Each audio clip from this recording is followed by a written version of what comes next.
이번에는 ICT 트렌드를 소개해드리는 ICT 포커스 시간입니다. IT 칼럼니스트 이호은 씨와 함께하겠습니다. 어서 오십시오. 안녕하세요. 네, 오늘은 어떤 이야기를 해볼까요? 예, 매년 가을만 되면 많은 화제를 불러일으키는 스마트폰이 있습니다. 네. 바로 아이폰 6S의 예약 판매가 어제부터 시작되었는데요. 100만 원이 좀 훌쩍 넘는 스마트폰이라서 과연 다른 해만큼 많이 팔릴까 하는 의구심도 가지고 있었는데 네네. 대박이 났습니다.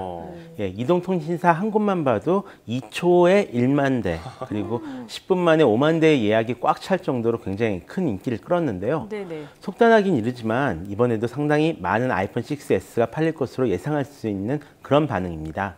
반면 다른 한쪽에선 저렴한 중저가형 스마트폰들이 큰 인기를 끌고 있는데요. 그래서 오늘은 이 스마트폰 가을 대전에서 소비자들의 선택이 과연 어떤 방향으로 향할지 한번 이야기해 볼까 합니다. 네, 2초에 10,000대, 10분에 5만 대라 네. 엄청난데요. 사실 아이폰 6가 한국에서도 상당히 많이 팔렸었는데 아이폰 6S도 그만큼 팔릴 수 있을까요? 일단 아이폰 같은 경우에는 작년에 단통법 혜택을 좀 많이 입었었죠. 그동안 아이폰 같은 경우는 한국에서 좀 많이 푸대접을 받는 경향이 있었습니다. 단통법 이전까지는 좀 보조금이 많이 지급되는 그런 스마트폰들에 완전히 밀리는 그런 상황이었는데요. 그러다가 이 단통법이 시행되면서 상황이 완전히 바뀌었습니다. 지난 7월에 애플에서 발표한 자료에 따르면 작년 4월에서 6월 사이 판매량과 올해 같은 시기에 한국 아이폰 판매량을 비교를 해보면 한 2배 정도 늘어났다고 합니다. 같은 가격이면 아이폰을 선택한 사람이 훨씬 많아졌다라는 거죠. 네. 이번 아이폰 6S 판매량 같은 경우도 상당히 많을 것으로 일단 전망은 하고 있는데요. 기본적으로 단통법이 있는 상황이 달라지지 않았으니까 이렇게 전망을 하고 있습니다. 반면 아이폰 6와 비교해서 6S가 크게 달라진 것은 많이 없기 때문에 아이폰 6만큼은 많이 팔리지 않을 것이라는 의견도 굉장히 많은 편입니다. 물론 뭐 3D 터치가 들어갔다거나요, 아니면 모션 사진을 찍을 수 있다거나 램이 늘어났다거나 하는 등 충분히 아이폰 6와 비교해서 6S가 가진 장점은 많이 있습니다. 하지만 이게 좀 눈에 띄는 그런 장점은 아니라고 볼 수 있거든요. 재미있는 것은 당분간 아이폰 6S 덕분에 핑크색 폰을 들고 다니는 남자분들을 좀 많이 보실 수 있을 것 같습니다.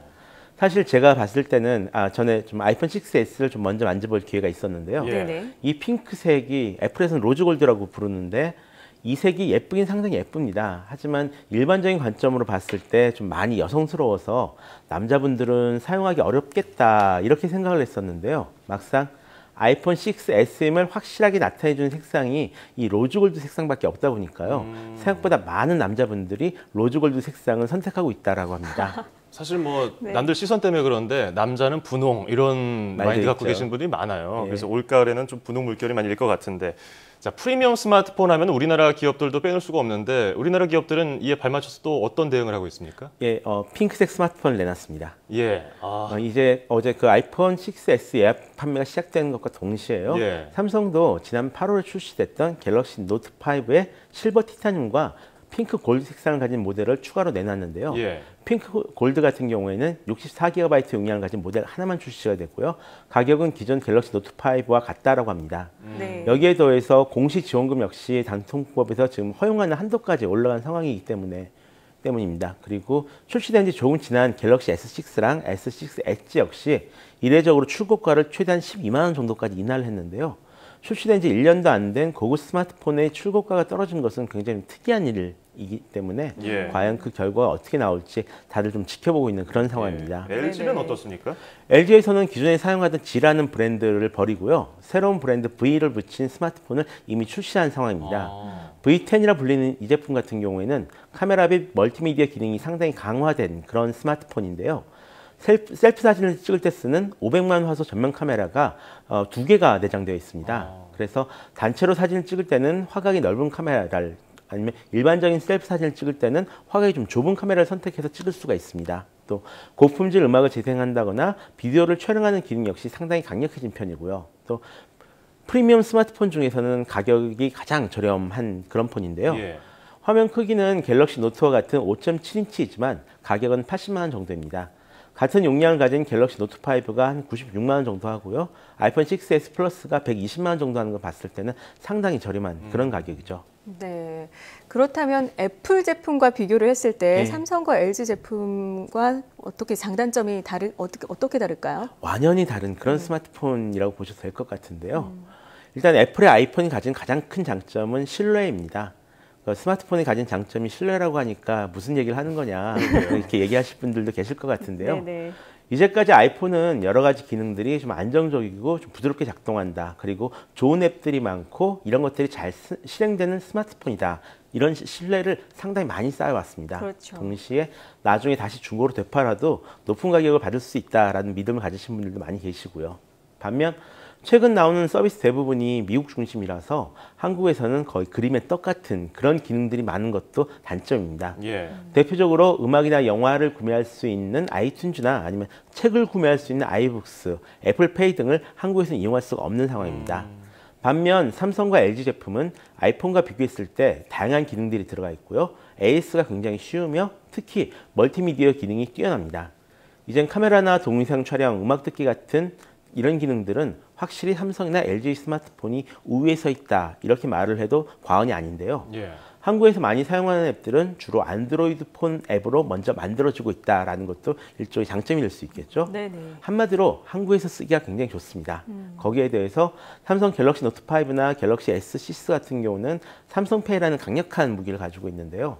처음에는 반신반의하던 사람들도 이 삼성페이 편입성에 좀 놀라면서 점점 이 삼성페이를 쓰기 위해서 삼성 스마트폰 선택하는 분들도 늘어나고 있다라고 합니다. 이게 장단점이 다 있다 보니까 짬뽕 먹을지 짜장면 먹을지 고민하는 것처럼 두 가지 정말 고민하는 분들 많아요. 저도 항상 그 고민인데 이렇게 고급 스마트폰, 프리미엄 스마트폰을 구입하시는 분들도 있어요. 아까 막 120만 원까지 호가하는 거. 근데 나는 뭐 메신저하고 뭐 문자, 전화밖에 안 해. 그렇기 때문에 뭐 그냥 중저가도 괜찮아. 이런 분들이 있는데 그런 분들에게 뭐 적당한 제품들도 많지 않습니까? 많이 있습니다. 역시 단통법이 만들어낸 그런 풍경이다라고 볼 수가 있을 것 같은데요. 예. 기존에 많은 보조금이 지급되던 공짜 스마트폰이 사라지고 나니까요. 아예 가격이 저렴한 그런 중저가 스마트폰들이 굉장히 많이 등장하기 시작했습니다. 이 스마트폰들 같은 경우에는 그동안 솔직히 말하면 많이 팔리진 않았던 그런 상황인데요. 예. 아무래도 중국산 스마트폰들이 많았던 것도 있고요. 또 브랜드가 확실한 저가형 스마트폰 같은 경우에는 성능이 좀 많이 떨어지거나 가격이 그리 싸지 않았던 것이 주된 요인이었습니다. 그런데 이런 분위기가 좀 확 달라지고 있는 그런 상황입니다. 삼보 TNG에서 내놓은 보급형 스마트폰 루나가 이제 히트쳤기 때문인데요. 이 제품 같은 경우는 출고가가 45만 원에 불과하면서도 5.5인치 큰 화면에 최신 스마트폰에 비해서 그리 떨어지지 않는 그런 사양을 가지고 있는 폰입니다. 그래서 이 루나 같은 경우는 출시 2주 만에 준비된 물량 5만 대가 모두 팔렸는데요. 예. 보통 자급제 스마트폰의 판매량을 한 1만 대 정도면 그럭저럭 팔렸다라고 치고요. 한 5만 대 정도라고 하면 대박 났다라고 하는 것을 봤을 때 굉장히 많이 팔린 그런 셈이죠. 네, 그렇군요. 그럼 앞으로도 새로운 이 중저가형 스마트폰이 계속해서 출시가 될 예정인가요? 예, 특히 어제 굉장히 많은 폰들이 출시가 됐는데요. 예. 먼저 구글의 차기 레퍼런스 폰인 넥서스 5X와 넥서스 6P가 한국 시장에 선을 보였습니다. 먼저 LG에서 제작한 5.2인치 화면을 가진 넥서스 5X는 어제 출시가 됐고요. 가격은 51만 원입니다. 예. 또 화웨이에서 제작한 5.7인치 화면을 가진 넥서스 6P 같은 경우는 11월 초에 출시될 예정인데요. 이 폰들의 특징이라면 구글이 직접 관여하는 스마트폰이라는 겁니다. 그래서 다른 폰들과는 다르게 OS 업데이트가 굉장히 빠르게 이루어진다는 이런 장점이 있습니다. 또 중국의 레노버와 샤오미에서도 새로운 스마트폰을 내놓을 예정에 있습니다. 샤오미 같은 경우는 현재 샤오미 폰을 팔아줄 파트너를 찾고 있다라는 소식이 들려오고 있는데요.